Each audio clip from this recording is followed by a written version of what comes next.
हम बात करने वाले हैं वो एक ऐसी परफेक्ट स्ट्रेटेजी जिसके द्वारा आप अभी भी तैयारी करके अपनी नीट बायो में 360 में से 360 नंबर ला सकते हो। पैनिक नहीं होना है, स्टार्ट करना है आपको एकदम बेटा प्लानिंग के साथ। आपकी शुरुआत एकदम प्लानिंग के साथ होनी चाहिए, एक बेटा राइट प्लान के साथ होना चाहिए। मॉड्यूल जो है ना सर, कोई एक है, यस कोई एक, आप 10 मॉड्यूल लेकर रखे रहोगे कोई काम नहीं है, ठीक है। एक आप अच्छी से कोई मॉड्यूल को फॉलो करो। नमस्ते प्यारे नन्हे बच्चों, अगर आप ही नीट की तैयारियों को थोड़ा देर से शुरू कर रहे हो, मान लो किसी हेल्थ के कारण की वजह से या कुछ और भी कारण है जिसकी वजह से आपने नीट की तैयारी करने में थोड़ा देर कर दिया है, लेकिन अब आपके मन में प्रश्न आ रहे होंगे, क्या हम अभी भी तैयारी करके अपनी जो नीट बायोलॉजी उसको पूरा अच्छे तरीके से कंप्लीट कर पाएंगे, साथ में रिवीजन कर पाएंगे ताकि हमारे 360 में से 360 नंबर आ सकें? तो बिल्कुल ये अभी भी पॉसिबल है, बट उसके लिए आपको एक परफेक्ट स्ट्रेटेजी और साथ साथ थोड़ा सा भैया मेहनत भी करना पड़ेगा, क्योंकि समय कम है। तो जाहिर सी बात है आपको मेहनत के साथ अपने सिलेबस को कंप्लीट करना पड़ेगा। तो आज इस वीडियो में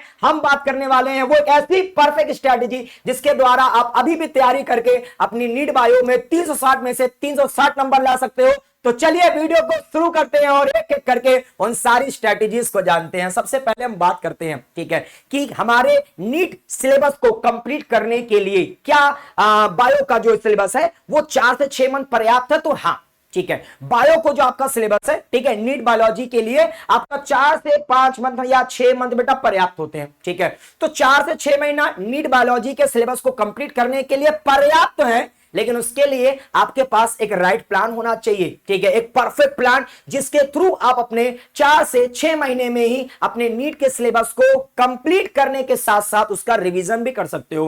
प्यारे बच्चों, इसके लिए आपके पास भैया सबसे इंपॉर्टेंट बुक आपकी एनसीईआरटी बुक तो जरूर से जरूर होनी चाहिए, लेकिन एनसीईआरटी को पढ़ने से पहले आपके पास सबसे सरल शब्दों में और एनसीईआरटी आधारित ऑप्टिमम नोट्स भी होनी चाहिए, क्योंकि देखो जो ऑप्टिमम नोट्स होती हैं वो आपके कॉन्सेप्ट को बिल्कुल सरल तरीके से बताती हैं और ऑप्टिमम नोट से आपके कॉन्सेप्ट जो है बहुत जल्दी क्लियर हो जाते हैं। तो उसको पढ़ने के बाद ही आप अपनी एनसीईआरटी रीड करें, ठीक है। पहले आप अपनी ऑप्टिमम नोट्स को फॉलो करें, उसको पढ़ें और उसको जो भी आपने चैप्टर बेटा अपनी ऑप्टिमम नोट से पढ़ा है, अब ऑप्टिमम नोट से उस चैप्टर को पढ़ने के बाद अपनी एनसीईआरटी जब आप रीड करोगे तो एनसीईआरटी की फिर एक एक लाइनें अपनी जो बातें हैं वो एकदम खुले तरीके से आपको भैया खोपड़िया में बैठाने लगेंगी, तब आपकी एनसीईआरटी बिल्कुल आपको सरल लगने लगेगी। और सर एनसीईआरटी इतनी इंपॉर्टेंट इसलिए भी है क्योंकि आपके 90% डायरेक्ट क्वेश्चन जो है वो एनसीईआरटी से मिल जाते हैं। इसके अलावा आपके पास एक परफेक्ट स्ट्रेटेजी होनी चाहिए, ठीक है। कई बार बच्चे क्या करते हैं, बिना किसी स्ट्रेटेजी के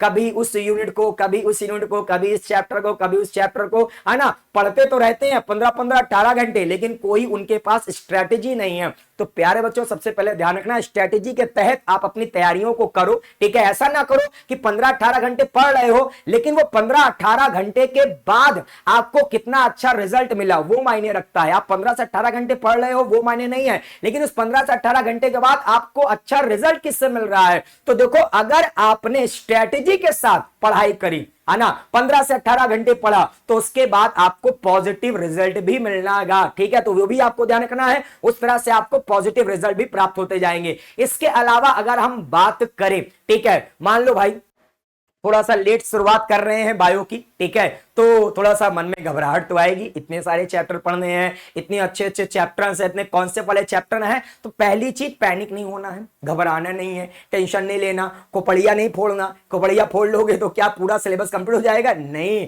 तो पहली चीज, पैनिक नहीं होना है, स्टार्ट करना है आपको एकदम बेटा प्लानिंग के साथ।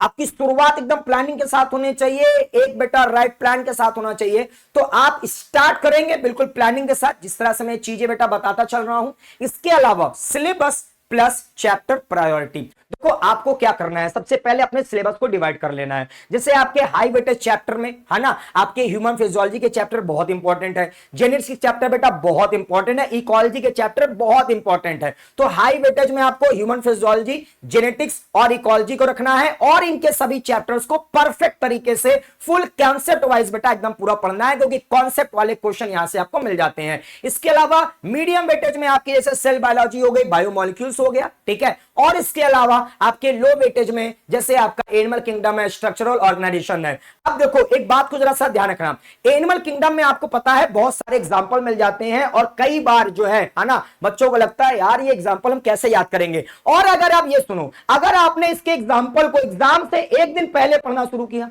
है ना, मतलब कल पेपर है और आप एनिमल किंगडम के आज जो है एग्जाम्पल याद कर रहे हो, तो बेटा वो सारे एग्जाम्पल जो है आप नहीं याद कर पाओगे, क्योंकि इसमें बहुत सारे एग्जाम्पल है। और एक दिन में अगर आप एग्जाम्पल को ही रटने लगोगे तो बेटा जब आप नीट एग्जाम हॉल में बैठोगे ना तो सारे एग्जाम्पल एक दूसरे से भैया इधर उधर मिक्स होने लगेंगे। तो इसीलिए अभी से ही आपको, जैसे ये जो चैप्टर है एनिमल किंगडम, इसमें बहुत सारे एग्जाम्पल है। मॉर्फोलॉजी ऑफ फ्लावरिंग प्लांट्स, उसमें भी बेटा आपको बहुत से एग्जाम्पल मिल जाएंगे। तो इस तरह वाले जो चैप्टर है जिसमें काफी एग्जाम्पल होते हैं, उनको आपको अभी से ही तैयार करना है। अभी से ही आप 5-5, 10-10 एग्जाम्पल याद करोगे तो एग्जाम आते आते वो एग्जाम्पल आपके दिमाग में पूरी तरह से बैठ चुके होंगे, क्योंकि कई बार आप उस एग्जाम्पल को पढ़ चुके होंगे। इसके अलावा एनसीईआरटी के देखो है तो सारे चैप्टर इंपॉर्टेंट, सारे चैप्टर इंपॉर्टेंट है, बट ये जो आपका है ना भैया, जैसे human physiology, genetics, ecology, cell biology, biomolecules है ना, एनिमल किंगडम वगैरह, स्ट्रक्चरल ऑर्गेनाइजेशन इन एनिमल्स वगैरह, भाई ये अपने ना अच्छे तरीके से आपको तैयार करने हैं। अच्छे खासे क्वेश्चन यहां से आपको नीट एग्जाम में मिल जाते हैं। इसके अलावा आपको क्लास 12 पर थोड़ा फोकस करना है। अगर मान लो भाई अगर आपका बेस वगैरह थोड़ा सा वीक है तो क्लास 12 पर थोड़ा ज्यादा फोकस कर लेना, क्योंकि क्लास 12 में अच्छे खासे कॉन्सेप्चुअल वाले चैप्टर आपको मिल जाते हैं। ठीक है, इसके अलावा स्टडी स्ट्रेटजी प्लस आपका जो है रिसोर्सेस, ये भी ध्यान रख लेना। 2 से 4 घंटा तो आपको कम से कम पढ़ना ही है भैया डेली बायो। ऐसा ना करना कि 2 से 4 घंटा से भी कम पढ़ रहे हो। अगर आप अभी भी अपने नीट बायोलॉजी को कंप्लीट करना चाहते हो विथ रिवीजन, सर हमें सिलेबस भी कंप्लीट करना है, साथ में रिवीजन भी कर लेना है, तो ये आपको ध्यान रखना है कम से कम 2 से 4 घंटे आपको पढ़ना है। ठीक है, इसके अलावा जैसे आप पढ़ रहे हो, मान लो आपने एक थ्योरी पढ़ी तो बेटा उससे रिलेटेड आपको भैया एमसीक्यू प्रैक्टिस करना है, साथ में आपको भैया उसके बाद उसका रिवीजन भी कर लेना है। मतलब आपने कोई चैप्टर पढ़ा, उसके मान लो टॉपिक पढ़ा, उससे रिलेटेड क्वेश्चन लगाओ, तुरंत उसका बेटा रिवीजन भी कर डालो। ठीक है, जैसे मान लो आपने क्या किया, आपने ह्यूमन रिप्रोडक्शन पढ़ा, अब ह्यूमन रिप्रोडक्शन का कोई टॉपिक पढ़ा, उससे रिलेटेड बेटा क्वेश्चन लगा लिया, साथ में जो है फ्लैश कार्ड वगैरह से है ना या फ्लो चार्ट वगैरह से उसका रिवीजन भी कर लिया। इसके अलावा आपको ध्यान रखना है स्टडी मटेरियल। कई बार हमारे मन में ये मना आता रहता है भैया कौन सी बुक पढ़ें, कौन से मॉड्यूल पढ़ें, कौन से पीवाईक्यू लगाएं, कौन सी बुक खरीदें, ऐसा भैया बहुत बहुत बहुत क्वेश्चन जो है बच्चों के दिमाग में आते रहते हैं। तो सबसे पहले मैं बता दूं भाई है ना, आपके पास अपनी प्यारी सी एक ऑप्टिमम नोट्स जरूर से जरूर होनी चाहिए। ठीक है, इसके अलावा आपकी बेटा एनसीईआरटी बुक मेन बुक है।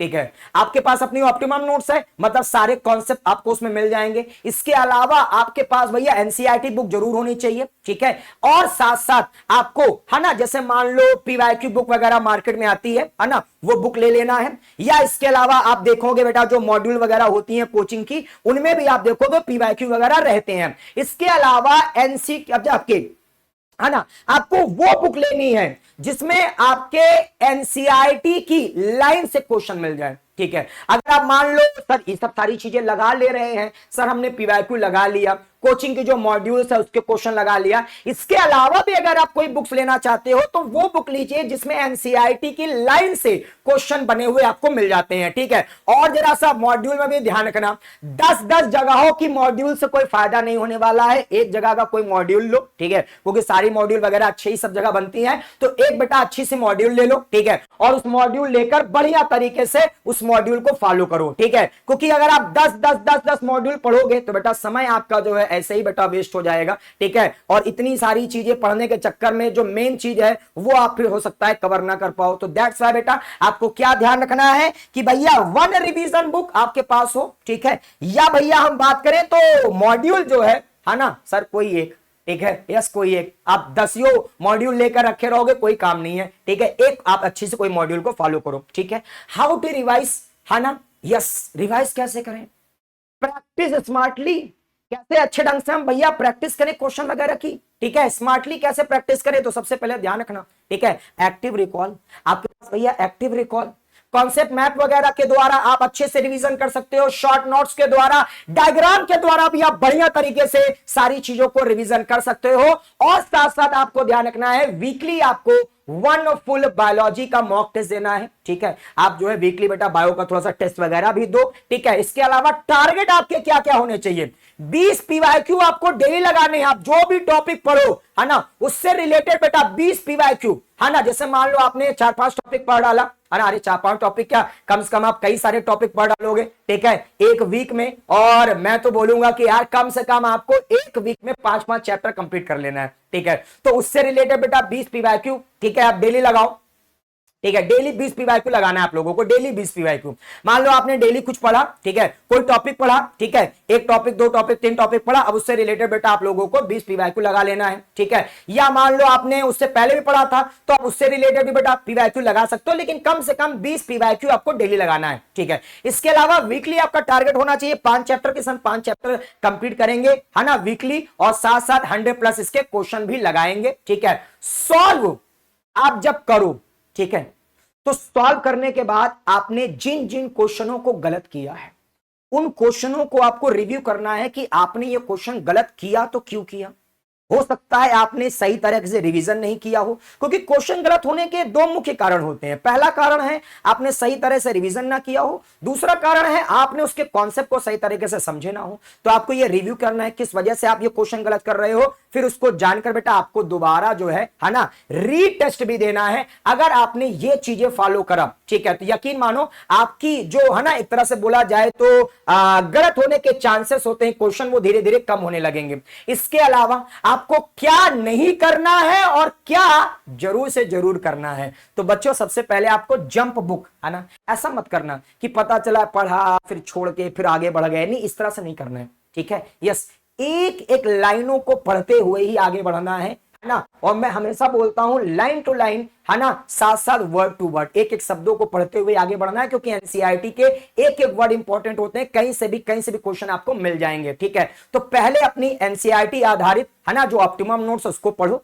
ऑप्टिमम नोट्स पढ़ने के बाद आप एनसीईआरटी के एक एक वर्ड भी बेटा पढ़ते चलना, क्योंकि किसी भी वर्ड से क्वेश्चन आपको नीट एग्जाम में मिल जाएंगे। तो ऑप्टिमम नोट्स अपनी एनसीईआरटी, इसको जरूर से जरूर आपको बेटा फॉलो करना है। भैया डिले टेस्ट में डिले ना करो भैया, आज नहीं कल टेस्ट दे देंगे, कल नहीं परसों दे देंगे, कल कभी नहीं आता, ठीक है। टेस्ट का जो है उसी समय टेस्ट दें, ठीक है। टेस्ट में भैया डिले बिल्कुल ना करें, ठीक है। स्किप डायग्राम को स्किप ना करें भाई, डायग्राम जो भी दिए हुए हैं सारे डायग्राम देखते चलो, और उसी समय सारे डायग्राम की लेबलिंग को भी ध्यान रखो कि ये डायग्राम किसका है, इस डायग्राम में कौन सी चीज कहां दी हुई है, ये जरूर से जरूर ध्यान रखो। और टेस्ट तो आपको देने ही देने हैं, टेस्ट बेटा बहुत इंपॉर्टेंट है, क्योंकि टेस्ट से ही हमें पता चलता है कि हमारी कितनी अच्छी तैयारियां भी हुई हैं। इसके अलावा आपको क्या करना ही करना है, ठीक है। आपको क्या करना है भैया, सबसे पहले अपनी जो एनसीईआरटी लाइन बाय लाइन है, वर्ड बाय वर्ड है, उसको जरूर से जरूर पढ़ते चलना है। कोई डाउट आए तो तुरंत अपने डाउट को क्लियर करें, और साथ में जो छोटे छोटे आपको विंस, है ना, जो जीत मिले कि भाई इस बार अपने टेस्ट में अच्छे नंबर है, उनको सेलिब्रेट करो कि आपकी तैयारियां बढ़िया चल रही हैं।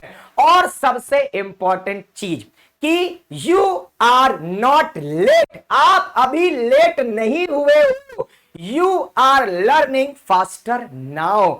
आप अभी जो है ना थोड़ा तेजी के साथ चीजें आप सीखना शुरू कर चुके हो। तो ये मत सोचो कि आपने भैया नीट बायो की तैयारियां अभी से करना स्टार्ट किया है, नहीं, आपने नीट बायोलॉजी को अब और तेजी के साथ सीखना शुरू कर दिया है। तो अगर आपने इस स्ट्रेटेजी को फॉलो करा तो यकीन मानो इस बार आपके 360 में से 360 100% आने वाले हैं। तो प्यारे बच्चों, मिलते हैं इसी तरह की एक और शानदार वीडियो में। आप सब लोग अपना खूब खूब ख्याल रखिएगा। जय हिंद, जय भारत।